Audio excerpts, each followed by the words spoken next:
આપણે આગળ વધીએ. તો આજે આપણે સમજવાના છે એક મજાનો ઇન્ટરેસ્ટિંગ ટોપિકને સમજવાના છે અને એ ટોપિક છે આપણો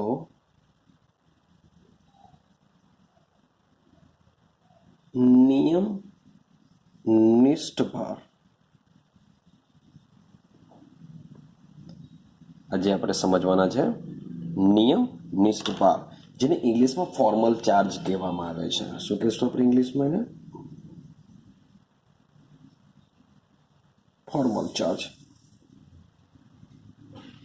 ચાલો, તો શું છે નિયમનિષ્ઠ ભાર, એને આપણે ફોર્મલ ચાર્જ કહીએ છીએ, કેવી રીતના સમજીશું, બરાબર સમજજો. ચાલો, તો નિયમનિષ્ઠ ભાર મીન્સ કે કંઈ બી ભાર વિશે વાત ચાલે છે. તો આપણે રાસાયણિક સંયોજનમાં ભાર શું હોય છે? આપણો આયનનો ભાર હોય છે. તો સમજો કે આપણા જે બહુપરમાણવીય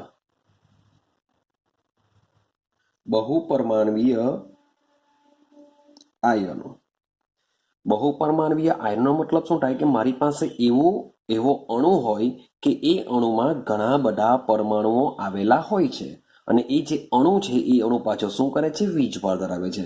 એક્ઝામ્પલ તરીકે તમે લઈ શકો CO3-2 કે જે બહુપરમાણવીય છે, સાથે સાથે આયન છે. તો બહુપરમાણવીય આયનોની અંદર આ બહુપરમાણવીય આયનો જે છે એ આયનોની બાબતમાં જે અણુનો જે આકાર હોય છે, અણુનો જે આકાર હોય છે એ લુઈસ બિંદુ દ્વારા, જે લુઈસ બિંદુ રચના છે એ લુઈસ બિંદુ રચના દ્વારા રજૂ કરી શકાતો નથી. પાછા સેન્ટેન્સ રિપીટેશન કરું કે જે બહુપરમાણવીય આયનો છે એ આયનોનો અણુનો આકાર લુઈસ બિંદુ રચના પ્રમાણે રજૂ કરી શકાતો નથી. કેમ આપણે રજૂ નહીં કરી શકીએ? તો રીઝન એવું છે. હવે આ છે આયન. એ શું છે? અણુ એક આયન તરીકે છે અને આ આયનમાં જેટલા પણ પરમાણુ આવેલા છે એ દરેકે દરેક પરમાણુ પરના વીજભાર, દરેક પરમાણુ પરનો વીજભાર દર્શાવતો નથી, પરંતુ આ વીજભાર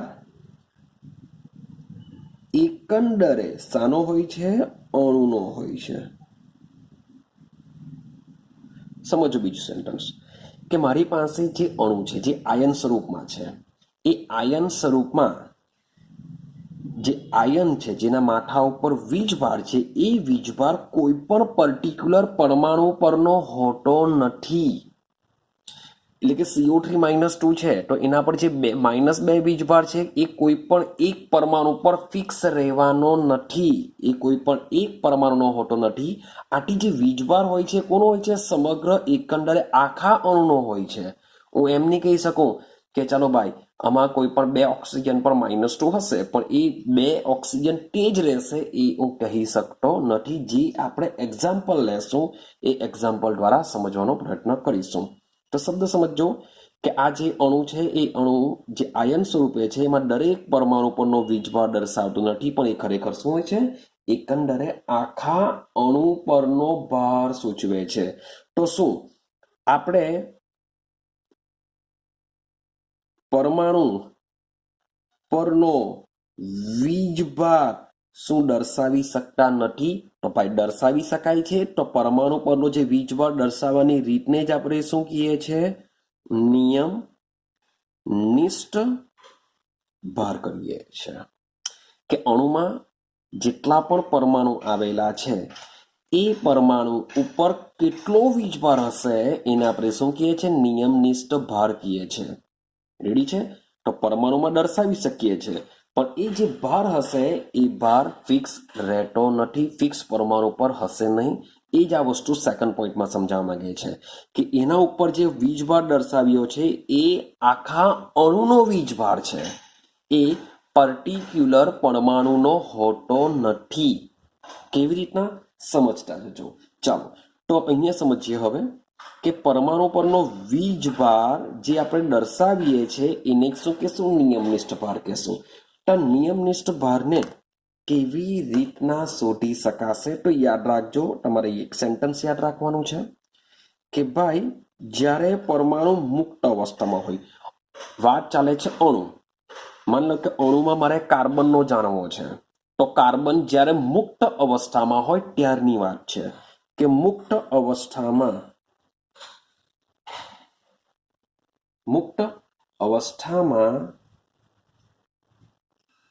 પરમાણુના સંયોજકતા ઇલેક્ટ્રોનની કુલ સંખ્યા, શબ્દ બોલું છું, માન લો કે CO3-2 ની વાત ચાલતી હોય તો મારે કાર્બનનો નિયમનિષ્ઠ કાર્બન ઉપર કેટલો ભાર આવેલો છે તે મારે જાણવું છે. તો કાર્બન તો અહીંયા અણુમાં છે, પણ જ્યારે કાર્બન મુક્ત અવસ્થામાં હોય ત્યારે એની સંયોજકતા ઇલેક્ટ્રોનની સંખ્યા કેટલી હોય તે તમારે શોધી કાઢવાની. મીન્સ કે કાર્બન નંબર 6 બાહ્યતમ કક્ષામાં 4 ઇલેક્ટ્રોન હોય, તો મુક્ત અવસ્થામાં જ્યારે હોય ત્યારે સંયોજકતા ઇલેક્ટ્રોન કેટલા થશે? કાર્બન માટે 4 થશે. અને આગળ જઈએ, અને લુઈસ રચના પ્રમાણે, શબ્દ બોલું છું, લુઈસ રચના પ્રમાણે, મીન્સ કે આનું આપણે લુઈસ બંધારણ જો દોડીએ તો લુઈસ રચના પ્રમાણે તે પરમાણુ, મીન્સ કે જે બી પરમાણુ વિશે આપણે શોધીએ છીએ, મીન્સ કે આ પરમાણુ ને આ પરમાણુ બંને સેમ રહેવાના, કારણ કે તે પરમાણુ એટલે આ પરમાણુની વાત ચાલે છે. તો તે પરમાણુને સૂચિત ઇલેક્ટ્રોનની સંખ્યાના તફાવતને આપણે કહેશું નિયમનિષ્ઠ ભાર કહેશું. શું કહેશું એને? નિયમનિષ્ઠ ભાર, જેને ઇંગ્લિશમાં ફોર્મલ ચાર્જ, તો જેને આપણે એફસી વડે બી દર્શાવી શકીએ. FC formal charge. તો એનો મતલબ એમ થાય કે મારે જો ફોર્મલ ચાર્જ ગણવો હોય તો મારી પાસે લુઈસ બંધારણ હોવું જોઈએ. તો એનો મતલબ એમ થાય કે નિયમનિષ્ઠ ભાર હંમેશા લુઈસ બંધારણો દ્વારા જ આપણે નક્કી કરી શકીશું. ક્લિયર થાય છે? તો સમજો, આના પરથી હવે પાછું એક બીજું સૂત્ર તમારે યાદ રાખવાનું છે, કેવી રીતના છે એને સમજાવું. તો સમજો, તો ભાઈ મેં તમને પહેલા જ કીધું કે નિયમનિષ્ઠ ભાર હંમેશા શું થશે? લુઈસ રચનામાં પરમાણુનો ફોર્મલ ચાર્જ, મારી પાસે લુઈસ રચના હોવી જ જોઈએ ને એ લુઈસ રચનામાં જે પરમાણુ રહેલા છે એ પરમાણુનો આપણે નિયમનિષ્ઠ ભાર અથવા તો ફોર્મલ ચાર્જ ગણી શકીએ છીએ. તો સૂત્ર શું છે? તો સમજો, મુક્ત અવસ્થામાં લખું છું અહીંયા, મુક્ત અવસ્થામાં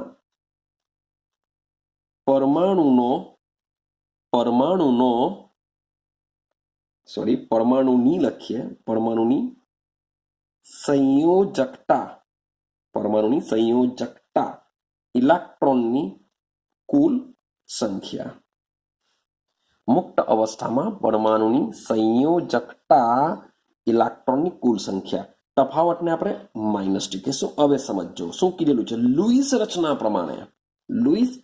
પ્રમાણે બરાબર સમજો. લખું છું, અબંધકારક ઇલેક્ટ્રોનની કુલ સંખ્યા, અબંધકારક ઇલેક્ટ્રોનની કુલ સંખ્યા, સેમ કન્ટિન્યુ, -1/2 બંધકારક ઇલેક્ટ્રોનની કુલ સંખ્યા. આ એનું સૂત્ર છે. ફોર્મલ ચાર્જ ગણવા માટેનું આ સૂત્ર છે. સૌથી પહેલા મુક્ત અવસ્થામાં પરમાણુની સંયોજકતા ઇલેક્ટ્રોનની સંખ્યા આઈડિયા આવી ગઈ કે CO3-2 કેટલી હશે. હવે અબંધકારકનો મતલબ શું થાય? હવે બરાબર સમજજો. માન લો કે તમે લુઈસ રચના દોરશો, તો લુઈસ રચનાની અંદર યાદ કરો છેલ્લો પોઈન્ટ હતો, બંધકારક ઇલેક્ટ્રોન યુગ્મ, અબંધકારક ઇલેક્ટ્રોન યુગ્મ. અબંધકારક કોને કહેવાય? કે એવા ઇલેક્ટ્રોન કે જે બંધ બનાવવા માટે ભાગ લેતા ન હોય, કે જેને આપણે લુઈસ રચનામાં કોઈ પણ પરમાણુની ઉપર ટપકા સ્વરૂપે રાખી જ મૂકીએ છીએ, ને એવા ઇલેક્ટ્રોન કે જે બંધ બનાવવામાં ભાગ લેતા હોય છે. તો એ જે બંધ બનાવવામાં ભાગ લેતા હોય છે એ પરમાણુ બે પરમાણુ જે એકબીજા સાથે ભાગીદારી કરે છે, તો બંધના જે ઇલેક્ટ્રોન યુગ્મ છે એમાં એક ઇલેક્ટ્રોન પોતાનું હશે, બીજું ઇલેક્ટ્રોન બીજાનું હશે, માટે અહીંયા વન હાફ લખવામાં આવે છે. જેમ કે એક એક્ઝામ્પલ આપો, માની લો કે મારી પાસે HCl છે, બંને એક એક ઇલેક્ટ્રોનની ભાગીદારી કરી, ઓલરેડી Cl ઉપર બીજા શું હશે? 6 ઇલેક્ટ્રોન હશે. શબ્દ સમજો. તો HCl ની અંદર આ રીતના બંધ હશે, જેમાં ક્લોરીન ઉપર આ રીતના 6 ઇલેક્ટ્રોન હશે. તો આ જે અબંધકારક ઇલેક્ટ્રોનની જે કુલ સંખ્યા છે કેટલી થશે? 1 2 3 4 5 6. Cl માટે અહીંયા 6 મૂકવા પડશે.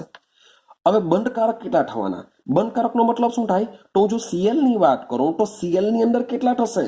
તો બંધકારકની જ્યારે આ કેલ્ક્યુલેશન કરીશું ત્યારે યાદ રાખજો કે તમારે માત્ર ને માત્ર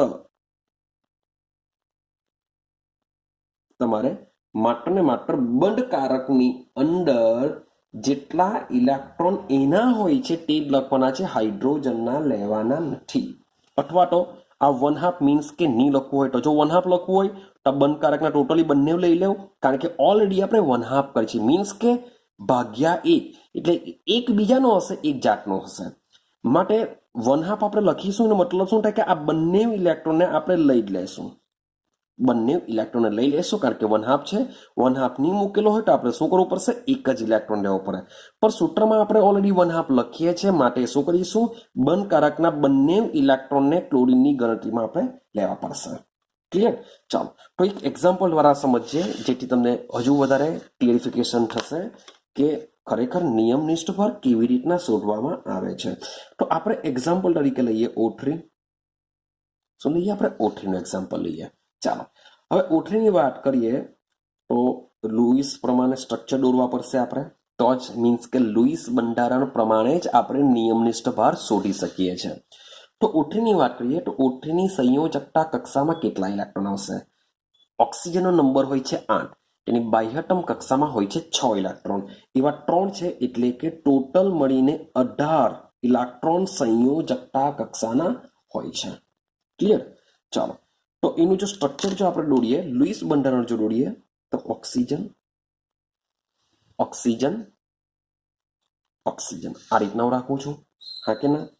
ચાલો હવે કેવી રીતના ઇલેક્ટ્રોનની ભાગીદારી થાય છે, શું થાય છે, એ આગળના વિડીયોની અંદર આપણે સમજાવેલું છે, તો હું બહુ ડિસ્કશન નથી કરતો, સીધું દોરવાનો પ્રયત્ન કરું છું. ક્લિયર છે? સીધું જ હું દોરી દઉં છું, તમને આઈડિયા આવી જશે કે ભાઈ આ કેવી રીતના દોરવામાં આવતું હોય છે. ચાલો ક્લિયર છે? આ રીતના એનું લુઈસ બંધારણ બનતું હોય છે. ક્લિયર છે? હવે થોડુંક એક્સ્ટ્રા કરીએ. માન લો કે તમે આ રીતના બી કોઈ દોરેલું હોઈ શકે, કે અહીંયા શું કર્યું હશે? ડ્રીબન મૂક્યો હશે, અહીંયા શું કર્યું હશે? સિંગલ બન મૂક્યો હશે. તો જ્યાં આગળ સિંગલ બન હશે ત્યાં આગળ 100% પાકું છે, 6 ઇલેક્ટ્રોન રહેશે. અહીંયા આ રીતના 2 રહેશે, ને ડબલ બેન્ડમાં આ રીતના 2 રહેશે. તો બંને બંધારણ સાચા છે, કોઈ ખોટા નથી. ચાલો તો કોઈ પણ એકને પકડીને ચાલો. માન લો કે હું આ બંધારણ વિશે લઈ લઉં છું અને નિયમનિષ્ઠ ભાર શોધવાનો પ્રયત્ન કરું. ચલો સૌથી પહેલા હું બધાને નંબર આપી દઉં. ભાઈ તમે નંબર ગમે તે આપી શકો છો, કોઈ ફરક નહીં પડશે. મીન્સ કે નંબર આપવાથી આપણે થશે શું કે અણુની અંદર જેટલા પણ પરમાણુ રહેલા છે એ પરમાણુના આપણે શું શોધવાના? નિયમનિષ્ઠ ભાર, એટલે કે એ પરમાણુ કેટલો વીજભાર ધરાવે છે લુઈસ અણુમાં તે આપણે સમજીએ છીએ. તેને આપણે કહેશું નિયમનિષ્ઠ ભાર, કે આના પર કેટલો વીજભાર હશે, આના પર કેટલો વીજભાર હશે, આના ઉપર કેટલો વીજભાર હશે, એ આપણે સમજીએ. માન લો કે આને હું નંબર 1 આપું, આને નંબર 2 આપું, આને નંબર 3 આપું. હજુ બી કહું, તમે નંબર ગમે તે કોઈને બી આપી શકો છો, કંઈ ફરક પડવાનું નથી. ચાલો સમજો. તો મેં 1 2 3 આ રીતના 3 નંબર આપ્યા છે. હવે આ 3 પરમાણુ માટે આપણે શું કરીશું? નિયમનિષ્ઠ ભાર શોધીશું. ક્લિયર છે? ચાલો સૌથી પહેલા શરૂઆત આપણે 1 નંબરથી જ કરીએ. તો અહીંયા લખીએ છીએ પ્રથમ નંબરના ઓક્સિજનનો નિયમનિષ્ઠ ભાર. આપણે સૌથી પહેલા શું શોધીએ? જે પહેલા નંબરનો જે પરમાણુ છે એ પરમાણુનો આપણે નિયમનિષ્ઠ ભાર શોધવાનો પ્રયત્ન કરીએ. થોડુંક આપણે સૂત્ર પાસે બી તમને લઈ જાવ એટલે જરાક આઈડિયા આવતી જશે કે શું કહેવા માંગીએ છીએ. ચાલો, તો આ રીતના તમે ઉપર જોશો મેં સૂત્ર લખેલું છે. તો આપણે કેલ્ક્યુલેશન કરીએ. તો formal charge is equal two શું લખેલું છે? મુક્ત અવસ્થામાં પરમાણુની સંયોજકતાના કુલ ઇલેક્ટ્રોનની સંખ્યા. હવે વિચારો કે આ તો અણુ છે, પણ જ્યારે આપણે ઓક્સિજનનો ગણીએ છીએ તો ઓક્સિજન જ્યારે મુક્ત અવસ્થામાં હોય ત્યારે એના સંયોજકતા ઇલેક્ટ્રોનની સંખ્યા કેટલી થવાની? 6. માટે હું 6 લખી દેવા. માઇનસ, અહીં ઓલરેડી માઇનસ છે. હવે વિચારો અબંધકારક ઇલેક્ટ્રોનની. ભાઈ આની વાત ચાલે છે પહેલા નંબરના ઓક્સિજન પરમાણુની. તો પહેલા નંબરના ઓક્સિજન પરમાણુ પર જો ચેક કરો 1 2 3 4 કેટલા છે? 4 ઇલેક્ટ્રોન છે. જે 4 ઇલેક્ટ્રોન શું કહેશું? અબંધકારક કહેશું, કારણ કે એ બંધ બનાવવામાં ભાગ લેતા નથી. તો અહીંયા લખી દેવા હું 4. અગાડી વિચારો -1/2 બંધકારક ઇલેક્ટ્રોનની સંખ્યા. હવે આ જે ઓક્સિજન છે એના બંધકારક ઇલેક્ટ્રોન કેટલા છે? તો ભાઈ બંધકારક 1 2 3 4 ટોટલ કેટલા છે? 4. માટે -1/2 અહીંયા હું લખા 4. જો 1/2 નહીં લખવું હોય તો સીધા તમે 2 લખી શકો, 1 અને 2, કારણ કે આ ઓક્સિજનના બી 2 હોય છે. પણ આપણે આપણા સૂત્ર પ્રમાણે જઈએ -1/2 તો ટોટલ બંધકારક 1, કારણ કે એક બંધમાં 2 ઇલેક્ટ્રોન હોય છે. માટે 1 2 3 4 અહીંયા આપણે લખીશું 4. માટે આ રીતના કેલ્ક્યુલેશન કરીએ તો શું થશે? 6 ઓછા 4 ઓછા 2 તો 6 - 6 આન્સર આવશે 0. શું છે? 0. એનો મતલબ એમ થાય કે આ જે ઓક્સિજન છે એ ઓક્સિજન પરનો વીજભાર કેટલો હોય છે? નિયમનિષ્ઠ ભાર 0 હોય છે. આઈડિયા આવે છે? ચાલો, એ જ પ્રમાણે સેમ હવે લખીએ છીએ આપણે બીજા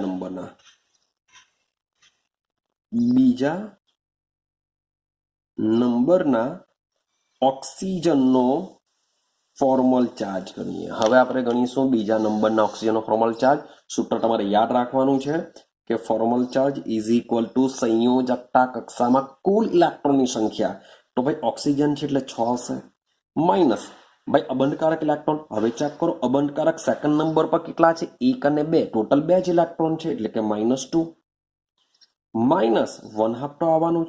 હવે બંધકારક કેટલા? બંધકારકમાં ચેક કરો એની સાથે ટોટલ 3 બંધ છે. 1 2 ને 3. એક બંધમાં 2 ઇલેક્ટ્રોન એટલે કે 1 2 3 4 5 6. તો અહીંયા આવશે 6. ઉતરે છે દિમાગમાં? અગાડી જઈએ તો 6 - 2 2 ટાલી 6 મીન્સ કે 3. તો આન્સર આવશે 6 - 5 આન્સર આવશે +1. તો એનો મતલબ શું થાય કે આ ઓક્સિજન ઉપર વીજભાર કેટલો હશે? +1 હશે. સેમ એ જ પ્રમાણે આપણે ત્રીજા નંબરના ઓક્સિજનનો ફોર્મલ ચાર્જ ગણીએ. ત્રીજા નંબરનો ગણીએ. ચાલો, તો formal charge is equal two, હવે તમે જ વિચારવા લાગો કે ભાઈ બાહ્યતમ કક્ષામાં 6, અબંધકારક 1 2 3 4 5 6 6 -1/2. ચાલો, બંધકારક કેટલા છે ભાઈ? 2 જ છે. બંધકારક કેટલા છે? 2. માટે 6 - 6 આનું લઈ લઈએ 1 થવાનું એટલે કે -1. તો 6 - 7 ઇઝ ઇક્વલ ટુ આન્સર કેટલો આવશે? -1 આવશે. શું આવશે? -1. તો આ પ્રમાણે જો આપણે જો સ્ટ્રક્ચરને ફરીથી પાછું દર્શાવીએ, oxygen, double bond oxygen, single bond oxygen. સમજો અહીંયા જેમ છે તેમ એઝ ઇટ ઇઝ 4 ટપકા, અહીંયા 2 ટપકા મૂકી દઉં છું, અહીંયા 6 ટપકા. હવે સમજો કે આનો વીજભાર કેટલો? 0, જેને હું દર્શાવતો નથી. જે બીજા નંબરનો છે એનો કેટલો? +1. માટે અહીંયા કેટલું લખવામાં આવે છે? પ્લસ લખવામાં આવે છે. મારે શું લખવામાં આવે છે? પ્લસ. ત્રીજા નંબરનું માઇનસ, તો અહીંયા આપણે માઇનસ લખીશું. ક્લિયર થાય છે? હવે ડાયરેક્ટ કેવી રીતના ખબર પડશે? માની લો કે ડાયરેક્ટ મીન્સ મારી પાસે બીજું સ્ટ્રક્ચર છે, બીજા સ્ટ્રક્ચરનો ઉપયોગ કરું. Oxygen, single bond oxygen, double bond oxygen.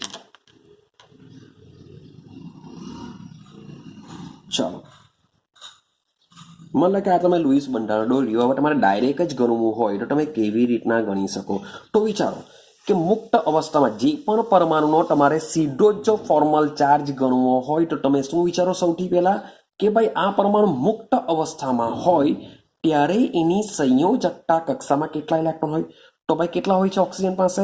6 electron હોય છે. તો ઓક્સિજનની બાહ્યતમ કક્ષામાં હોય છે 6 ઇલેક્ટ્રોન. હવે જો 1 2 3 4 5 6, તો આની પાસે ઓલરેડી 6 ઇલેક્ટ્રોન છે. એની પાસે કેટલા છે? બંધના 2, બીજા 2 અબંધકાર, એટલે ટોટલ 6 છે. માટે આનો ફોર્મલ ચાર્જ કેટલો હોય છે? 0 હોય છે. ફોર્મલ ચાર્જ આની પર હોતો નથી. હવે આ ઓક્સિજનની વાત કરીએ, આના પર શું થશે? તો 1 2 3 4 5 6 7 8.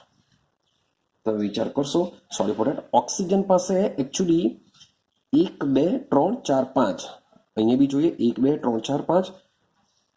આની વાત કરીએ ઓક્સિજન પર, સોરી ફોર ડેટ, અહીંયા થોડીક મારી મિસ્ટેક થઈ. આપણે કેટલા ઓક્સિજન ઉપર બાયટમ કક્ષામાં 6 ઇલેક્ટ્રોન છે. આપણે ડાયરેક્ટ ગણવું છે. ડાયરેક્ટ એના ગણાશે જ. જો તો ઓક્સિજન પાસે 6 હોવા જોઈએ, એના જાતના 6 હોવા જોઈએ, એટલે 1 2 3 4, અને આ બંધનો 1 ઇલેક્ટ્રોન એનો હશે. આ 2 ઇલેક્ટ્રોન માટે 1 ઇલેક્ટ્રોન એનો હશે, એટલે આની પાસે 5 જ થયા. હોવા કેટલા જોઈએ? 6 હોવા જોઈએ. આની પાસે કેટલા? 5 જ ઇલેક્ટ્રોન થશે. હવે આની વાત કરીએ, આમાં શું થશે? 1 2 3 4 5. અહીંયા કેટલા થશે? 1 2 3 4 5. અહીંયા 1 2 3 4 5. અહીંયા ગણો 1 2, થોડીક આપણે મિસ્ટેક કરી છે બંધારણમાં. જ્યાં આગળ ડબલ બંધ હોય છે, ડબલ બંધ હશે ત્યાં આગળ કેટલા હશે ભાઈ? 4 જ ટપકા હશે. ડબલ બંધ જ્યાં હશે ત્યાં આગળ 4 જ હશે. જ્યાં આગળ સિંગલ હશે ત્યાં આગળ 6 હશે. મારે થોડીક મિસ્ટેક થઈ રહી છે કે કેમ આવું થાય. ચાલો હવે સમજો, અહીંયાથી શરૂઆત કરીએ. 1 2 3 4 5 6 મીન્સ કે આના 6 થઈ ગયા. આનો વીજભાર કેટલો હોય છે? 0 હોય છે. ક્લિયર થાય છે? થોડાક આ મિસ્ટેક હતી. હવે અહીંયા જોજો, 1 2 3 4 5. આ ઓક્સિજન પાસે શું છે? 5 જ ઇલેક્ટ્રોન છે. હોવા કેટલા જોઈએ? 6 હોવા જોઈએ. એટલે કે 1 ઇલેક્ટ્રોન ઓછો છે, માટે અહીંયા પ્લસ ઉત્પન્ન થશે. આની વાત કરીએ, 1 2 3 4 5 6 7. એકચ્યુઅલી આની પાસે 7 હોવા કેટલા જોઈએ? 6, 1 વધારે છે, માટે અહીંયા ઉત્પન્ન થશે માઇનસ. ક્લિયર થાય છે? તો તમે આ રીતના ડાયરેક્ટ પણ ગણી શકો છો. ક્લિયર થયું? હવે બીજી વસ્તુ તમને કહું, શું આજે મેં તમને 2 બંધારણ દોરીને આપેલા છે. તમે કોઈ બી એક દોરો ચાલશે, પણ મેં તમને 2 બંધારણ આપેલા છે. તમે ચેક કરો કે આને નંબર 1 આપો અને નંબર 2 આપો અને નંબર 3 આપો. અહીંયા બી સેમ આને નંબર 1 આપો અને નંબર 2 આપો અને નંબર 3 આપો. તો તમે ચેક કરશો, જે આ બાજુનું જે બંધારણ છે એમાં પહેલા નંબર ઉપર કોઈ ચાર્જ નથી, જ્યારે બીજા બંધારણમાં ચાર્જ છે. મેં તમને એટલે જ કીધું કે આ પરમાણુ પરનો જે વીજભાર છે એ ફિક્સ હોતો નથી, કારણ કે ભાઈ બદલાઈ ગયો છે. તમે જે રીતના લુઈસ બંધારણ દોરશો એ મુજબનો ફોર્મલ ચાર્જ આવશે. મીન્સ કે પરમાણુ ઉપર જે આ નિયમનિષ્ઠ ભાર, જે આપણે ભારનું અલગીકરણ જે દર્શાવે છે, એ ચોક્કસ હોતું નથી, સાચું હોતું નથી. કે આ જે ફોર્મલ ચાર્જ સાચા હોતા નથી. કેમ? હા, એકંદરે મીન્સ કે અણુનો વીજભાર સાચો દર્શાવશે, પરંતુ આલોકોનો વીજભાર એકંદરે સાચો હોતું નથી. તો આ જે ફોર્મલ ચાર્જ છે એ ફોર્મલ ચાર્જ દ્વારા આપણે શાની ઇન્ફોર્મેશન મળશે? તો માત્ર ને માત્ર સંયોજકતા ઇલેક્ટ્રોનની સંખ્યા જાણવામાં મદદ થશે. કે પ્લસ હશે તો 1 ઇલેક્ટ્રોન ઓછા હશે, માઇનસ હશે તો ઇલેક્ટ્રોન વધારે હશે. તો ભાઈ પરમાણુ ઉપર સંયોજકતા ઇલેક્ટ્રોનની સંખ્યા કેટલી હોય છે એ જાણવામાં મદદ થાય છે. ક્લિયર છે?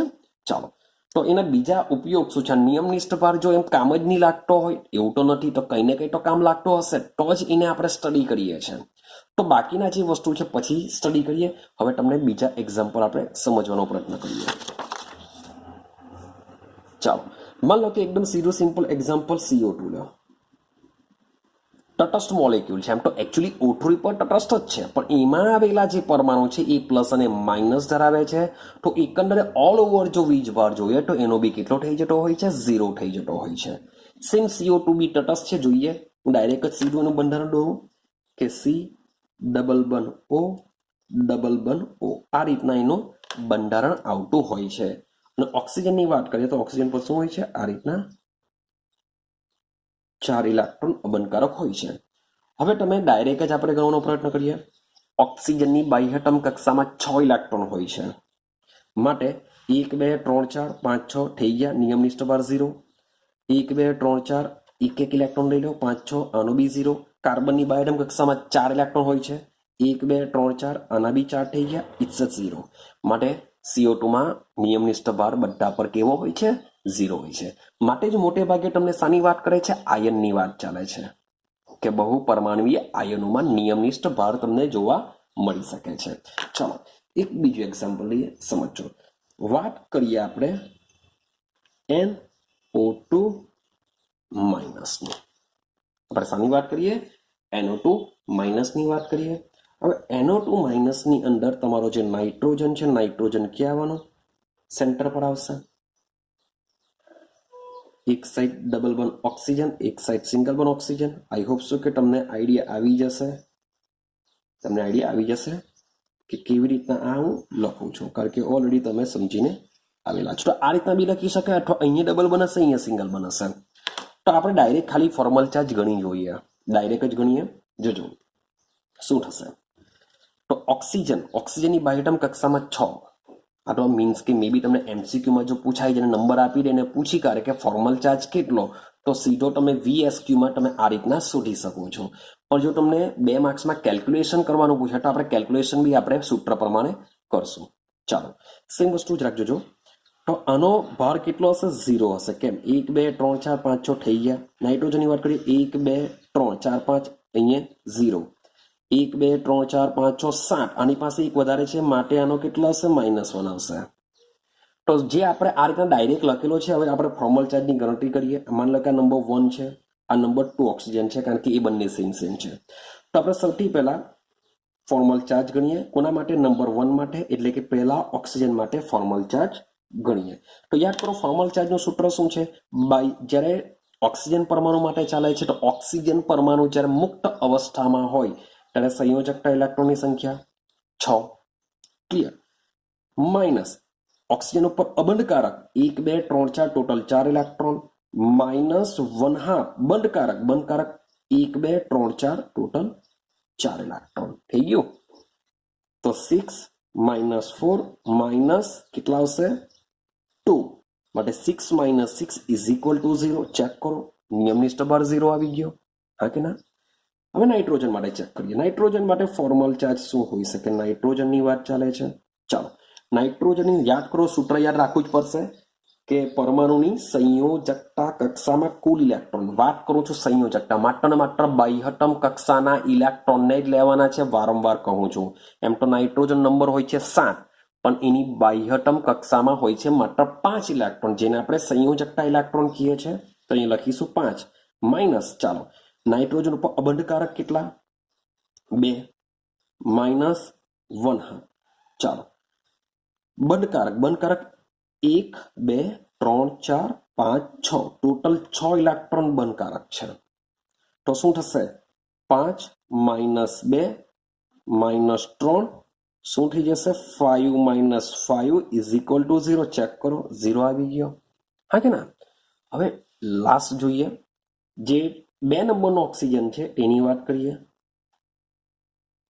તો ફોર્મલ ચાર્જ = બાહ્યતમ કક્ષામાં તો 100% 6 ઇલેક્ટ્રોન આવવાના. માઇનસ અબંધકારક કેટલા? 1 2 3 4 5 6. 6 ઇલેક્ટ્રોન કેવા છે? અબંધકારક, એટલે કે -6. -1/2 બંધકારક કેટલા? તો 2.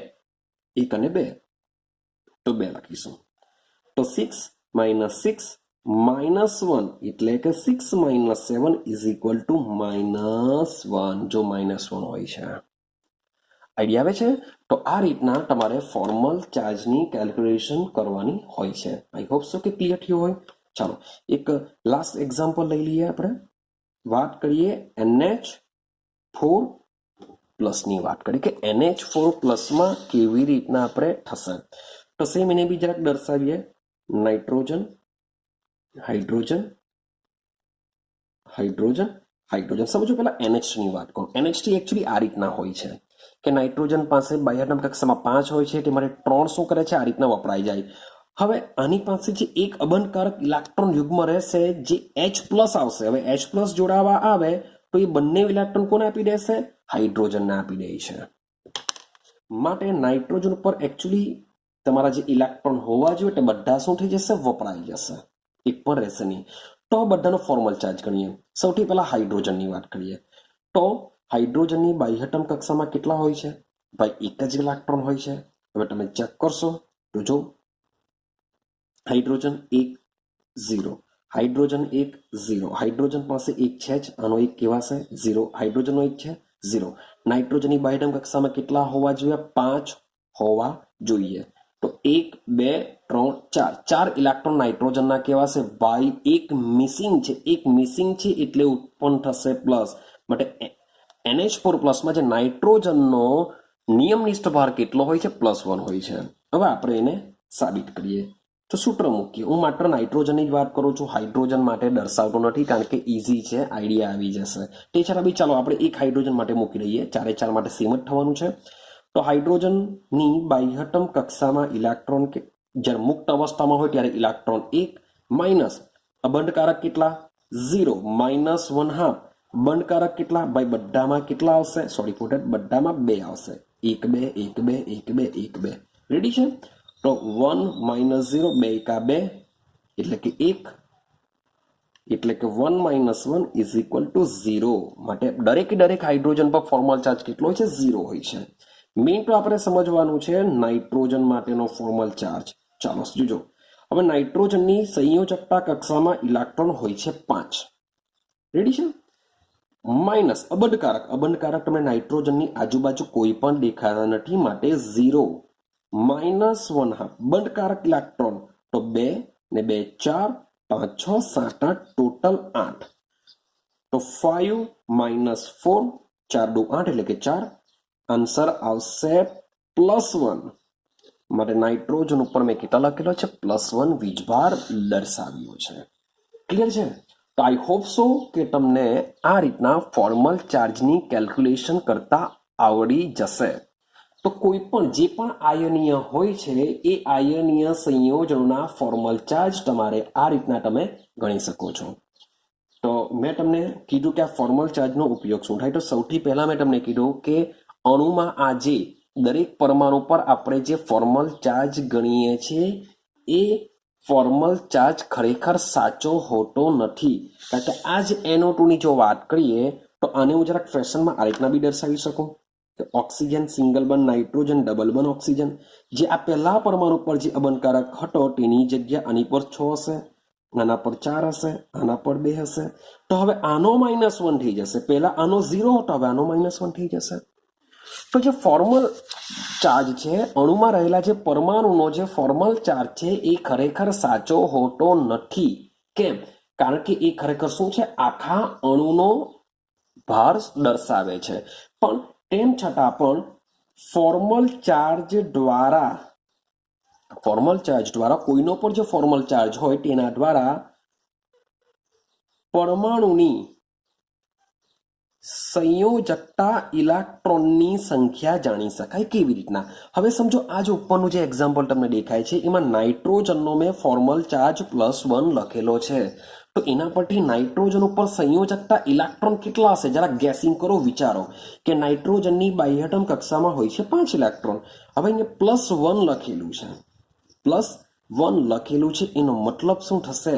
નાઇટ્રોજનનો ફોર્મલ ચાર્જ +1 છે એટલે કે નાઇટ્રોજનની સંયોજકતા કક્ષાની અંદર 5 માંથી ભાઈ કેટલા ઇલેક્ટ્રોન થઈ ગયા હશે? 4 થઈ ગયા હશે. દેખાય છે 1 2 3 4. હોવા કેટલા જોઈએ? 5. થઈ ગયો +1 એટલે કે 1 ઇલેક્ટ્રોન ગાયબ છે. 1 ઇલેક્ટ્રોન ગાયબ છે એટલે થશે 4. આઈડિયા આવે છે? તો ફોર્મલ ચાર્જ દ્વારા આપણે પરમાણુની સંયોજકતા ઇલેક્ટ્રોનની સંખ્યા જાણી શકીએ છીએ. યાદ રાખજો. ચલો વાત કરીએ બીજા પોઈન્ટ કે બીજું શું જાણી શકાય. તો ફોર્મલ ચાર્જ એટલે કે નિયમનિષ્ઠ ભાર દ્વારા લુઈસ રચનાઓ મીન્સ કે તમને આઈડિયા હશે કે જાય એક લુઈસની જે રચના છે એ એક અણુ માટે ભાઈ વધારે બી હોઈ શકે.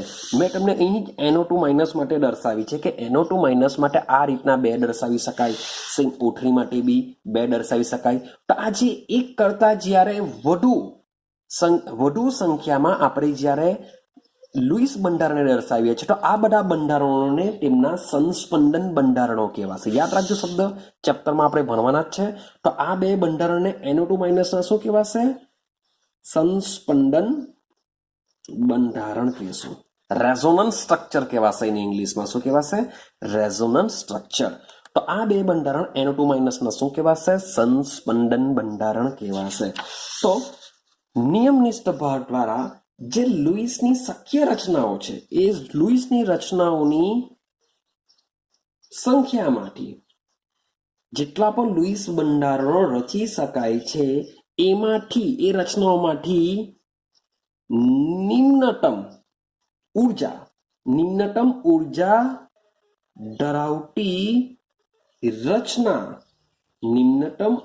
ધરાવતી રચનાની પસંદગી કરી શકાય છે. એટલે કે જાણી શકીએ છીએ કે લુઈસ રચનામાંથી ગમે તેટલા એના બંધારણ હોય તો એ બંધારણમાંથી કયા બંધારણ સૌથી ઓછી ઉર્જા ધરાવે છે એ જાણી શકીએ છીએ આપણે ફોર્મલ ચાર્જ દ્વારા. ક્લિયર થાય છે? અથવા એવું બી લખી શકાય, ને બીજી રીતના બી આપણે આપેલું છે ઓલરેડી, કે નિમ્નતમ ઉર્જા રચના, કે ભાઈ લુઈસ દ્વારા માની લઉં કે O3ના 2 બંધારણો છે તો એ 2 બંધારણોમાંથી કોની ઉર્જા ઓછી છે? તો નિમ્નતમ ઉર્જા રચના એ હશે કે જે સૌથી ઓછો નિયમનિષ્ઠ ભાર ધરાવે. સૌથી ઓછો નિયમનિષ્ઠ ભાર ધરાવે તેમની ઉર્જા કેવી હશે? ઓછી હશે.